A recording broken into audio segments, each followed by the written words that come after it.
Hi, I'm an American immigrant that actually now lives in Brussels in Belgium, and I've been living in the European model for the last 4 or 5 years, and there's lots to be learned over there and ported over.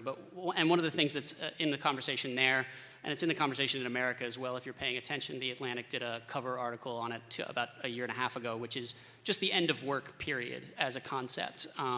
In the first world, all the first world economies are up, productivity's off the scale. Scandinavian countries are going to a 4-day work week and a 7-hour workday, sometimes a 6-hour workday. Is that what's happening to you, man? No, I'm a writer, man. I work 5 jobs at a time minimum. And I've been doing it for 20 years, so that's But it is, to be honest with you, I have a lot of people who are in the corporate world who look at me and want to make my 25,000 euros a year minimum because I have a certain kind of freedom because I'm not tied to that sort of economic model. But there are a lot of people thinking about first world economies moving towards this concept of end of work, which is deeply related to, obviously, also decoupling your worth as a noun. I am a writer, for instance, or I am a truck driver, or I work, and so therefore I have value.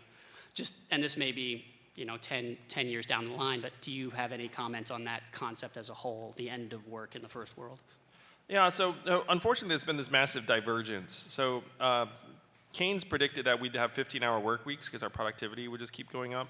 Yeah, and you guys are laughing because instead we have like endless work weeks where it's like, I sent you a text at like 11:30, why didn't you get back to me? So what happened in America is that our work week got shorter until about 1980, and then it reversed and got longer and longer, and that's where it is now. So in America you have this divergence where people in various roles are actually working longer hours than ever, and then other people are just not working at all. And so would America benefit from curbing some of the excesses in terms of corporate work culture? 100% yes. I mean, studies have shown that a lot of those incremental hours are not actually adding much productivity. Yeah. But will that happen in the absence of some regulation? Will people just sort of move in that direction? Unfortunately, the facts point the other direction in the US, where like the workism, always on culture is actually getting stronger.